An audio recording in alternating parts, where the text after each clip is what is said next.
చక్రి విషయంలో చేసిన తప్పుకి ప్రతాప్ ఆదిని అరెస్టు చేయించిన మహాలక్ష్మి అసలు ఇదంతా ఎలా జరిగిందనేది వీడియోని స్కిప్ చేయకుండా చివరి వరకు చూడండి. పొదరిల్లు రేపటి ఎపిసోడ్స్ లో ఏం జరగబోతుందో ముందుగా తెలుసుకోవాలి అనుకుంటే వీడియోని లైక్ చేసి ఛానల్ని సబ్స్క్రైబ్ చేసుకుని పక్కనే ఉన్న బెల్ సింబల్లో ఆల్ పై క్లిక్ చేయండి. చక్రి మహాలక్ష్మి ఇద్దరు ఒకటవ్వాలని మీరు కూడా కోరుకుంటే కామెంట్లో ఎస్ అని టైప్ చేయండి. మొత్తం ఇది చూసుకున్నట్లయితే కనుక మహాలక్ష్మి జీవితంలోంచి చక్రిని శాశ్వతంగా దూరం చేయాలని ఆది ప్రతాప్ కలిసి పెద్ద ప్లానే వేస్తారు. ఎందుకంటే చక్రి అడుగడుగునా వాళ్ళకి అడ్డుగా ఉంటున్నాడు. పైగా చక్రికి వాళ్ళకి పడడం లేదు. మహాలక్ష్మి జీవితంలో ఒక క్యాబ్ డ్రైవర్ ఉండడం ఏంటి?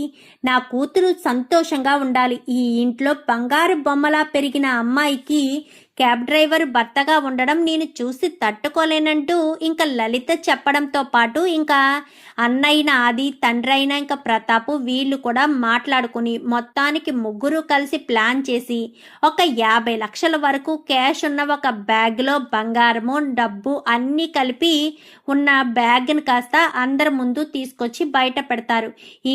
ఈ బ్యాగ్లో 50 లక్షలు సరుకుంది. ఇన్కమ్ ట్యాక్స్ వాళ్ళు రైడ్ చేస్తే ఇందులో 3వ వంతు ట్యాక్స్ వాళ్ళకు కట్టాలి. అన్యాయంగా వాళ్ళకు కట్టవలసిన పని ఉన్నా కానీ అందరిలోనూ పరువు పోతుంది. అందుకోసమని కొంచెం ఈ బ్యాగ్ని ఊరంతా తిప్పగలవాళ్ళుడు అంటూ మాట్లాడేసరికి నా వల్ల కాదు, ఇంత పెద్ద బాధ్యతని నేను భరించలేను అంటూ ఇంకా చెప్తాడు. చెప్పేసరికి నేను ఈ పనికి ఆదినే పంపిద్దును, కానీ ఆది నా కొడుకు, ఆది కూడా ఇక్కడ ఉండాలి. చెక్ చేసే సమయంలో ఆది లేకపోతే వాళ్ళకి అనుమానం వస్తుంది. అలాగని ఆదిని పట్టుకుంటే ఈ డబ్బు విషయం బయట పడిపోతుంది. అందుకోసమనే దయచేసి నా పరువు నిలబెట్టల్లుడు అంటూ మాట్లాడేసరికి మా నాన్న అంతలా బ్రతిమలాడుతున్నాడు కదా చక్రి, ఒప్పుకోవచ్చు కదా అనేసరికి సరే అని ఇంకా మహాలక్ష్మి చెప్పింది కాబట్టి వీళ్ళు ఏదో ప్లాన్ చేస్తారు అని అనుకున్నా కానీ మనసు ఒప్పకపోయినా చక్రి అయితే ఒప్పుకుంటాడు. ఒప్పుకొని బ్యాగ్ తీసుకుని బయలుదేరతాడు. ఇంతకు ముందు ప్రతాప్ ఆల్రెడీ మాట్లాడి పెట్టిన మనుషులు కాస్త రోడ్డు మీద పడిపోయినట్టు నాటకం ఆడడంతో ఇంకా వాళ్ళ నలుగురు, ఒక లేడీ, మొత్తం 5గురు కూడా వచ్చి చక్రిని చుట్టుముట్టేస్తారు. చుట్టుముట్టేసి పీకకి కత్తి పెట్టేసరికి పద కారులోకి అని చెప్పాను. కానీ కారులోకి వచ్చిన తర్వాత ఇంకా కారులోని ఎక్కించుకుని చక్రిని ఒక చోటుకి తీసుకువెళ్తారు. తీసుకువెళ్ళేసరికి చక్రిని అక్కడే బంధించేస్తారు. అక్కడి నుంచి బయటకు వచ్చే అవకాశం ఉండదు. ఏదో రకంగా నేను ఇక్కడి నుంచి బయటికి రావాలి. నా గురించి మహాలక్ష్మికి లేనిపోనివి చెప్పడం కోసమే వీళ్ళు ఇలా ప్లాన్ చేశారు అని గ్రహించిన చక్రి అయితే ఏం చేయాలో అర్థం కాక ఇక్కడి నుంచి ఎలా బయటపడాలో తెలియక తన ఫోన్ కూడా తన దగ్గర లేకపోవడంతో చక్రి ఏదో రకంగా వాళ్ళ అన్నయ్యలకి చెప్పాలని అనుకుంటాడు. ఈలోపే మహాలక్ష్మి వినేటట్టుగా వీళ్ళంతా మాట్లాడుకోవడం, చక్రి ఎంతసేపు అయినా డబ్బులు తీసుకురాకపోవడం ఏంటి అని వీళ్ళు అప్పటికే డిస్కషన్ పడి చక్రి మీద దొంగ అన్న ముద్ర వేయడంతో వాళ్ళతో వాదిస్తుంది మహాలక్ష్మి. వెంటనే మాధవ్కి ఫోన్ చేసి జరిగిన విషయం అంతా చెప్తుంది. చెప్పడంతో ఒక్కసారిగా మాధవ షాక్ అవుతాడు. అలా ఎందుకు జరుగుతుందమ్మా అనగానే అదే అర్థం కావట్లేదు పెద్ది, అసలు ఎలా ఎందుకు జరిగిందనేదే తెలియడం లేదు. చక్రి అలా ఎలా అంత ప్రవర్తిస్తాడు? పైగా డబ్బు తీసుకునే మనిషి కూడా కాదు కదా. ఆ డబ్బు తీసుకుని చక్రి ఎక్కడికి వెళ్ళాడో తెలియట్లేదు పెద్ది. నాకు చాలా భయంగా ఉంది. వీళ్ళు చూస్తుంటేనేమో చక్రి మీద నింద వేస్తున్నారు. చక్రి ఏ తప్పు చేయకపోయినా చక్రినే తప్పు పడుతున్నారు. చక్రి ఏ తప్పు చేయలేదని నిరూపించుకోవాల్సిన బాధ్యత మనకు ఎంతైనా ఉంది పెద్ది అని చెప్పనేసరికి నువ్వు కంగారు పడకమ్మా, ఎక్కడున్నా చక్రిని వెతికి తీసుకొస్తానంటూ మాధవ కన్నాకు, కేశవకు ఫోన్ చేసి జరిగిన విషయమంతా చెప్తాడు. ముగ్గురు కూడా బయలుదేరతారు. ఇంకా ఎంత వెతికినా చక్రి జాడైతే దొరకదు.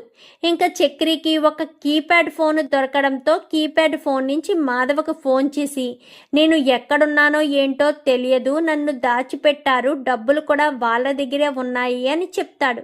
చెప్పేసేసరికి ఇంతకా ప్లేస్ ఎక్కడ అనగానే తెలీదు అని చెప్పి ఇంకా చెప్పడంతో సరే మేమే వస్తామని ఇంకా కరెక్ట్గా ఇలా ఫోన్ పెట్టేయడంతో ఈలోపు అక్కడ లేడీ ఒకటి ఉంది కదా, లేడీ చూస్తుంది. చూసి వీడు ఫోన్ చేశాడు, వాళ్ళు ఇక్కడికి వస్తారు, ఇక్కడ ఉంచడం అంత మంచిది కాదు, సార్ చెప్పినట్టుగా మనం చెయ్యకపోతే సార్ మనల్ని చంపేస్తాడు అని చెప్పి ఇంకా అక్కడి నుంచి కాస్త వేరే చోటికి తీసుకువెళ్తారు. వేరే చోటికి తీసుకువెళ్తూ ఉన్న దారిలోనే కన్నా చూస్తాడు. చూసి చక్రినైతే చూసి చక్రి వెనకాల పరుగులు పెడతారు. ఇంకా కేశవ మామూలుగా కాదు, అందులోనూ చక్రికి అక్కడికి వెళ్తే ఎంత పెద్ద ప్రమాదం ఉందనేది కేశవకి ముందే చక్రి చెప్పాడు కదా. సో ఆ ఉద్దేశంతోనే ఇదంతా కూడా జరుగుతుందని, ఎట్టి పరిస్థితుల్లోనూ అన్నకు అన్యాయం జరగకూడదు అన్న ఉద్దేశంతోనే ఇంకా కేశవ పరుగులు పెట్టేసరికి కరెక్ట్గా ఒక చోట సిగ్నల్ రావడంతో వెళ్ళి ఆ కారులో ఉన్న చక్రినైతే బయటికి తీసుకొచ్చి వాళ్ళందరితోని గొడవ పడి ఇంకా ఫైట్ చేసి వాళ్ళల్లో ఆ రౌడీలందరినీ కూడా పట్టుకుని సరాసరి ఇంటికి తీసుకొచ్చి ఇంటి వాళ్ళ లోపల హాల్లో పడేసేసరికి ఇదిగో మీ డబ్బు, నా చక్రి ఏ తప్పు చేయలేదు, మీరు చక్రి మీద నింద వేశారు కదా, చక్రి డబ్బు దొంగతనం చేశాడని, మాకు దొంగతనం చేయవలసిన అవసరం లేదు, మేము కూటికి పేదవాళ్ళమే కావచ్చు, మేము మధ్యతరగతి వాళ్ళమే కావచ్చు, కానీ ఒకరు సొమ్ము కోసం ఆశపడే వాళ్ళమైతే కాదు. మీ అమ్మాయిని పెళ్లి చేసుకున్నది కేవలం డబ్బు కోసమైతే కాదు, నా అన్న ఎప్పటికీ అలాంటి వాడు కాదు అని చెప్పనేసరికి ఇంకా రౌడీలందరితోటి అసలు ఎవరిదంతా చేయించారు అనగానే ప్రతాప్ గారు, ఆది గారే చేయించారు అనేసరికి ఒక్కసారిగా మహాలక్ష్మి షాక్ అయిపోతుంది. ఏమంటున్నారు, మా నాన్న మా అన్నయ్య చేయించారా? అవును మేడం, వాళ్ళు చేయమంటేనే చేశాము అనేసరికి రే అని చెప్పనగానే ఇంకా వాళ్ళ ఫోన్లో కాల్ లిస్టులు అన్నీ చూస్తుంది మహాలక్ష్మి. ఏం చేస్తున్నారు, ఏమన్నా అర్థమవుతుందా నాన్న? అంటే నన్ను చక్రిని ఇక్కడికి రమ్మని చెప్పింది ఇందుకేనా? నా లైఫ్లోంచి శాశ్వతంగా చక్రిని తప్పించడం కోసమేనా మీరు ఇక్కడికి రమ్మని ప్లాన్ చేశారు? ఓహో, మీరు అంత తగ్గి అన్ని మెట్లు దిగి నా ఇంటికి వచ్చి ఈ రకంగా నన్ను ఎంతలా దారుణంగా మోసం చేస్తారని కలలో కూడా అనుకోలేదు. మీరు ఇలాంటి వారని అస్సలు అనుకోలేదు నాన్న. అయితే ఇక్కడికి వచ్చినప్పటి నుంచి చక్రికి అవమానాలు చేస్తూనే ఉన్నట్టున్నారు. నా కళ్ళ ముందు మాత్రం చక్రిని అల్లుడిగా అంగీకరించినా మీ మనసు దానికి అంగీకరించట్లేదేమో, అందుకని ఈ రకంగా ప్లాన్ చేశారా? చక్రికి ఇంత అవమానం జరిగేటట్టు చేశారా? చక్రి విషయంలో ఇంత కుట్ర చేస్తారా? మీకు నచ్చితే నచ్చాడు అని ఉండాలి, లేదా మమ్మల్ని ఇక్కడికి తీసుకురావడం అయినా మానేయాలి. మీరు అలా చేయకుండా ఈ రకంగా చక్రి విషయంలో చేస్తారని కలలో కూడా అనుకోలేదు. మీరు మమ్మల్ని ఎంత మోసం చేస్తారని, ఎంత దారుణంగా మమ్మల్ని బాధ పెడతారని కలలో కూడా అనుకోలేదు. అసలు వాళ్ళు ఏం చేశారు నాన్న? నన్ను ఎంతో ప్రేమగా చూసుకున్నారు. నేను ఈ ఇంట్లో ఉన్నప్పుడు సంతోషంగా ఉన్నా లేకపోయినా నేను వాళ్ళ ఇంట్లో ఎంతో సంతోషంగా ఉన్నాను. ఆ విషయం మీకు తెలుసా? తెలీదు. నాకు ఈ ఇంట్లో స్వేచ్ఛ లేదు, కానీ నాకు ఆ ఇంట్లో స్వేచ్ఛ ఉంది. నేను ఈ ఇంటికి అమ్మాయినే కావచ్చు, ఆడపిల్లనే కావచ్చు, వాళ్ళ ఇంట్లో నేను ఎవరు నాన్న? అసలు వాళ్ళకి నేను ఏమవుతాను? నన్ను నెత్తిని పెట్టుకుని చూసుకున్నారు తెలుసా? నేనక్కడ ఉన్నన్ని రోజులు మహారాణి తీరే నాకు ఉండేది. నేను కాఫీ అనేసరికి కాఫీ చేసి తీసుకొచ్చేవారు. నువ్వు ఏం తింటావమ్మా, ఏం కావాలి, నీకేం కావాలితే అవే వండి పెడతాము అంటూ ప్రతి ఒక్కరు కూడా నాకు మర్యాద ఇచ్చి మాట్లాడేవారు. నేను వాళ్ళని కోప్పడితే నన్ను నువ్వెవరు నన్ను కోపడ్డానికి అంటూ అక్కడ మాట్లాడిన వాళ్ళు కూడా ఎవరూ లేరు తెలుసా నాన్న? అది నాకు ఆ ఇంట్లో ఉన్న స్థానం. ఈ ఇంట్లో నేనొక మనిషినే కాదు, కేవలం మీ పరువు ప్రతిష్ట గురించి ఆలోచించారు తప్ప ఇక్కడ ఒక మనిషికి అన్యాయం జరుగుతుందని మీరు అస్సలు ఆలోచించలేకపోయారు. అసలు నా మెడలో తాళి కట్టిన పాపానికి చక్రికి అసలు ఏం సంబంధం ఉంది? ఇప్పుడు చెప్తున్నాను నాన్న, చక్రిని నేను ప్రేమించి పెళ్లి చేసుకోలేదు. కేవలం ఆ భూషణగాడు ఆ పిల్లకోడు దగ్గర నుంచి తప్పించుకోవడం కోసమే చక్రిని నేను పెళ్లి చేసుకున్నాను. ఈ క్షణం వరకు చక్రి మీద నాకు ఎలాంటి ఆశ, ఇంట్రెస్ట్, తనని భర్తగా అంగీకరించాలన్న ఆలోచన కూడా లేదు. కానీ మీరు చేసిన ఈ పని వల్ల ఇప్పుడు చెప్తున్నాను, చక్రి నా భర్త, నేను జీవితాంతం చక్రి వాళ్ళ ఇంట్లోనే ఉంటాను. కానీ మీరు నాకు ఈ పని ఇంత బాధ పెట్టిన మిమ్మల్ని, నా భర్తకు అన్యాయం చేసి నా భర్తకు ఇంత పెద్ద శిక్ష వేసి తన మీద నింద వేసిన మిమ్మల్ని మాత్రం ఎట్టి పరిస్థితుల్లోనూ వదిలిపెట్టను నాన్న అంటూ ఇంకా మహాలక్ష్మి వెంటనే పోలీసులకి ఫోన్ చేస్తుంది.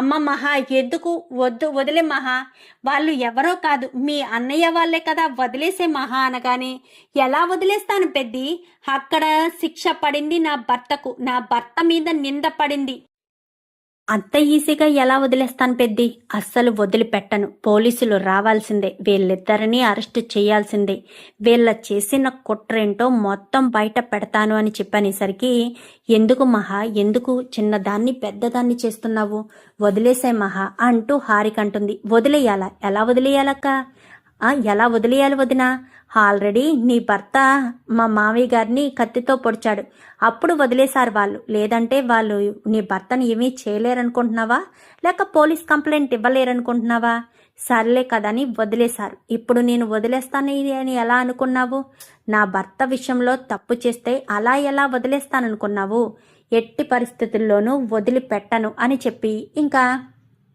మహాలక్ష్మి కాస్త చెప్తుంది. చెప్పేసరికి ఈ లోపల పోలీసులు రానే వస్తారు. పోలీసులు రావడంతో ఇంకా వెంటనే మహాలక్ష్మి అయితే, రెండు ఇన్స్పెక్టర్ మీకోసమే ఎదురు చూస్తున్నాను, తను నా భర్తకు 50 లక్షల రూపాయలు క్యాష్ ఇచ్చి ఇన్కమ్ ట్యాక్స్ రేట్ జరుగుతుందని చెప్పారు, నిజమే అని చెప్పి ఇంట్లో మనిషి కదా అని సహాయం చేయాలని డబ్బు తీసుకుని బయలుదేరాడు. అలా బయలుదేరిన నా భర్తను 4 మనుషులు పెట్టించి కిడ్నాప్ చేయించి ఆ డబ్బు ఆ మనిషిని ఇద్దరిని కూడా దాచిపెట్టేశారు. తీరా మోసి చూస్తే నా భర్త మీద నింద వేశారు, దొంగతనం అంటగట్టారు, ఆ డబ్బులు తీసుకుని వెళ్ళిపోయాడు అంటూ నా భర్త మీద నింద వేశారు.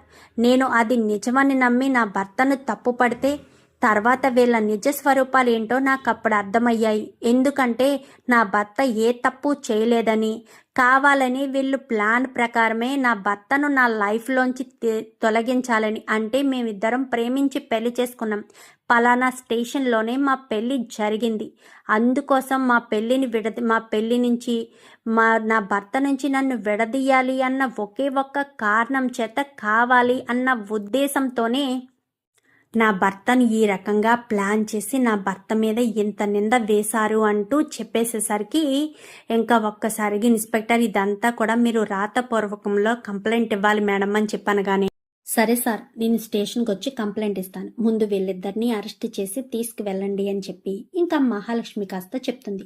చెప్పేసేసరికి అమ్మా మహా, ఎందుకు పంతాలకు పోతావు, జరిగిందేదో జరిగిపోయింది, వదిలేయచ్చు కదా, ఎందుకు అంత పెద్దదాన్ని చేస్తావు, రాద్ధాంతం చేస్తే మన ఇంటి పరువే పోతుంది అని చెప్పి ఇంకా మాధవ్ అనగానే, మన ఇంటి పరువు పోవడం ఏంటి పెద్ది, అసలు ఏం ఆలోచిస్తున్నావో నీకు తెలుస్తుందా, వాళ్ళ గురించి ఆలోచించి వాళ్ళ పరువు పోతుందని ఆలోచిస్తే నా భర్తకి ఇక్కడ పరువు పోతుంది పెద్ది, నా భర్త పరువు పోయే పని నేను ఎందుకు చేయాలి, ఇన్ని రోజులు చక్రిని నేను ఎప్పుడూ భర్తలా చూడలేదు, ఎందుకంటే నేను ఆ పిల్లకోడిని పెళ్లి చేసుకోవడం కంటే చక్రితో తాళి కట్టించుకుంటే ఎలాంటి ఇబ్బంది ఉండదని ఆపద్ధర్మంగానే చక్రితో తాళి కట్టించుకున్నాను, కానీ ఏ రోజు తనని భర్తగా మాట్లాడడం కానీ చేయలేదు.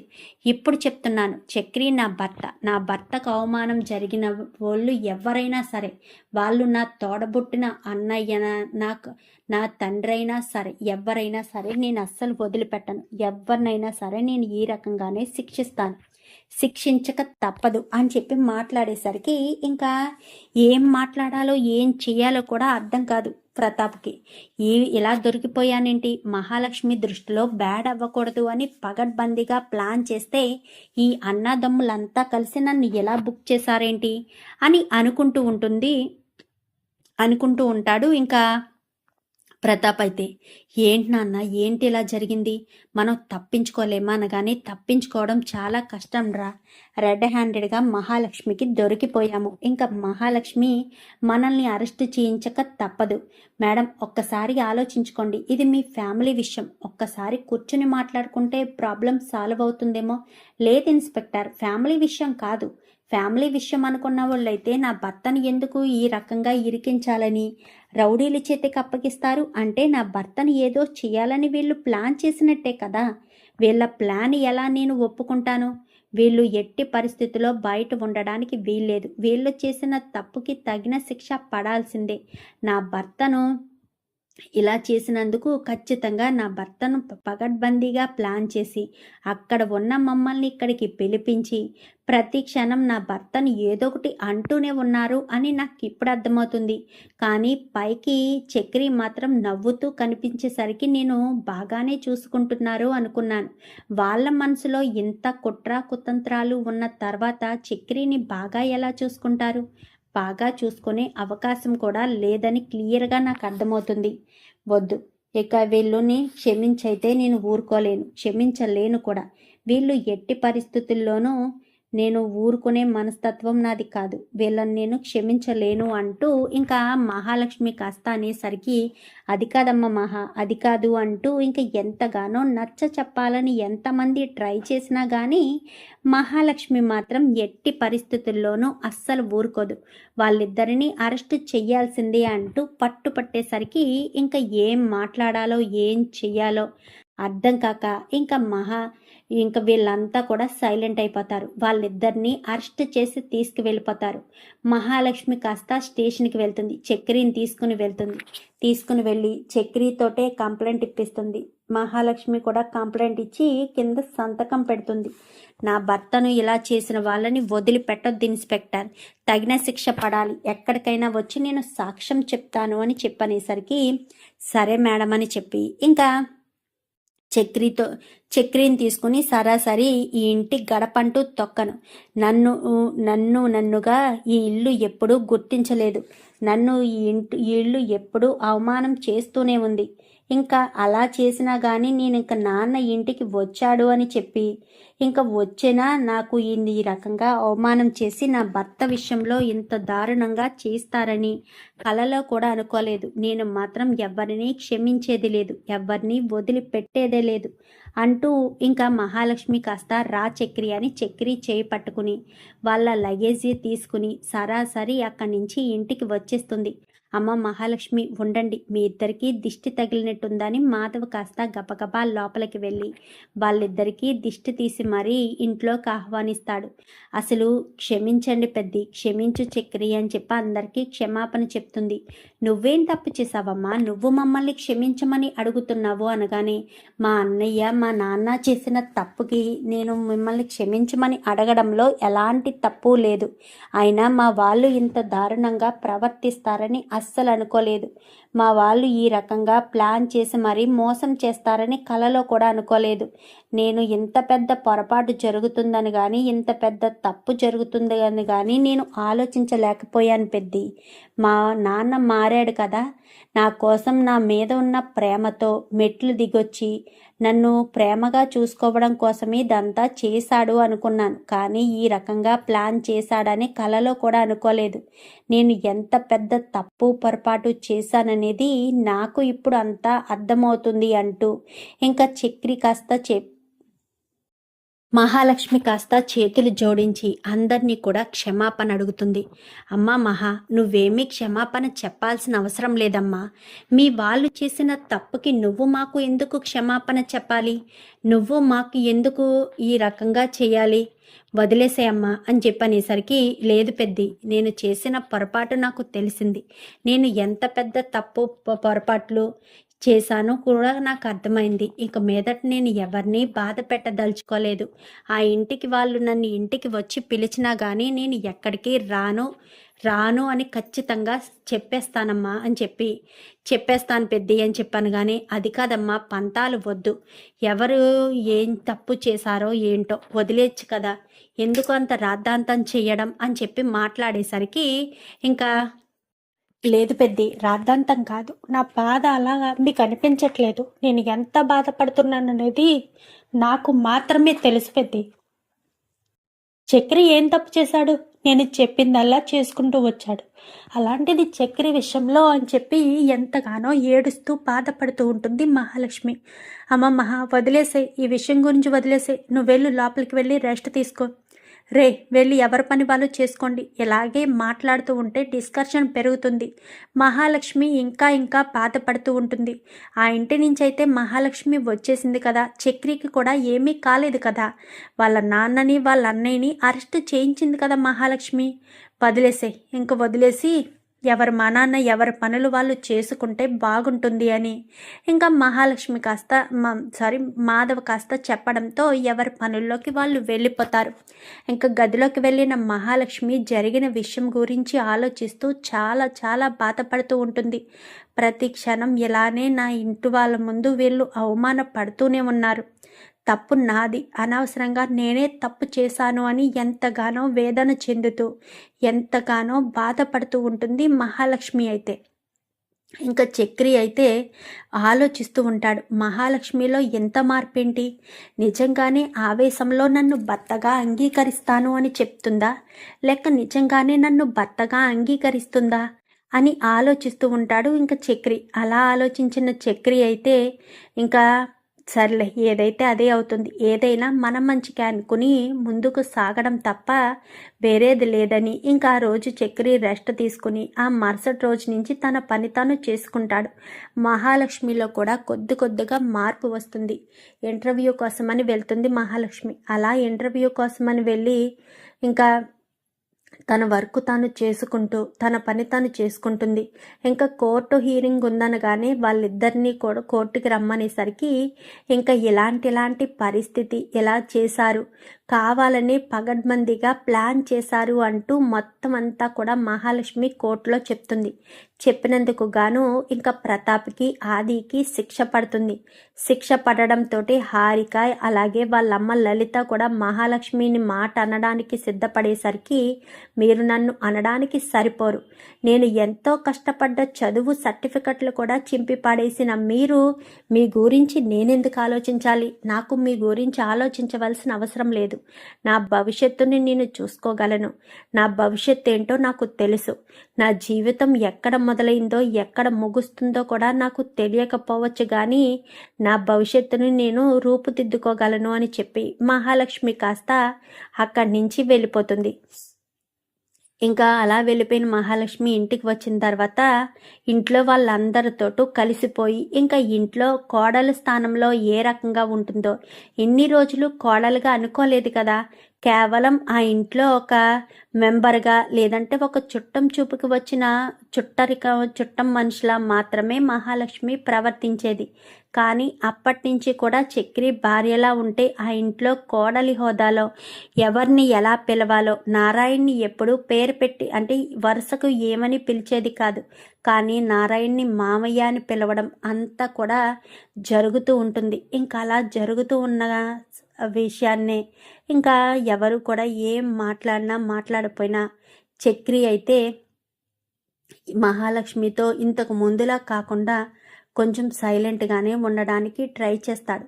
ఎందుకంటే పదే మహాలక్ష్మి ఎదుట పడి బాధ పెట్టడం ఎందుకు, అలా బాధపడుతూ ఉంటే మహాలక్ష్మి గురించి ఎక్కువ ఆలోచించాల్సి వస్తుంది, ఏది ఎలా జరగాలనుంటే అలా జరుగుతుంది అని. ఇంకా చక్రి అయితే చాలా బాధపడుతూనే ఇంకా తల దించుకొని తిరుగుతూ ఉంటాడు. కన్నా ఇంకా వీళ్ళంతా కొంచెం డల్గా ఉండేసరికి మహాలక్ష్మి అందరినీ కూడా మనం ఇంతకుముందు ఒకసారి వెళ్ళాం కదా రిసార్ట్కి, ఆ రిసార్ట్కి వెళ్దాము, అప్పుడు మనం సరిగ్గా ఎంజాయ్ చేయలేకపోయాం కదా, ఇప్పుడు ఎంజాయ్ చేద్దాము అని. సరే అని అందరూ కూడా మళ్ళీ బయలుదేరి ఇంకా వెళ్ళాలనుకున్న రిసార్ట్కి వెళ్ళి అక్కడ చాలా బాగా ఎంజాయ్ చేస్తారు. మహాలక్ష్మి కూడా చక్రితో ఇంతకు ముందు ఉన్నట్టు కాకుండా కొంచెం చనువుగానే కొంచెం ప్రేమగానే ఉంటుంది, కానీ ప్రేమిస్తుందో లేదనేది క్లారిటీ లేకుండానే ఉంటుంది ఇంకా మహాలక్ష్మి అయితే. ఇంకా అలా ఉండేసరికి చక్రికి ఏం చేయాలో అర్థం కాదు. ఏంటి మహాలక్ష్మి నీతో క్లోజ్గా ఉంటున్నట్టుందని కన్నాను కేశవ అనేసరికి అదే నాకు అర్థం కావట్లేదురా, క్లోజ్గా ఉంటుందా లేక ఎలా ఉంటుందో ఏమీ తెలియని అని వాళ్ళు వెటకారించేసరికి ఇంకా చక్రికి ఏం చేయాలో అర్థం కాదు. చూద్దాం మరి రాబోయే ఎపిసోడ్స్లో ఈ రకంగానే మహాలక్ష్మికి చక్రికి మధ్య ప్రేమ చిగురించాలని, ఇంకా చక్రి విషయంలో ప్రతాపు ఆది చేసిన పనికి మహాలక్ష్మి వాళ్ళకి తగినట్టుగానే శిక్ష విధించిందని మీరు కూడా కోరుకుంటే కామెంట్లో ఎస్ అని టైప్ చేయండి. Thank you for watching.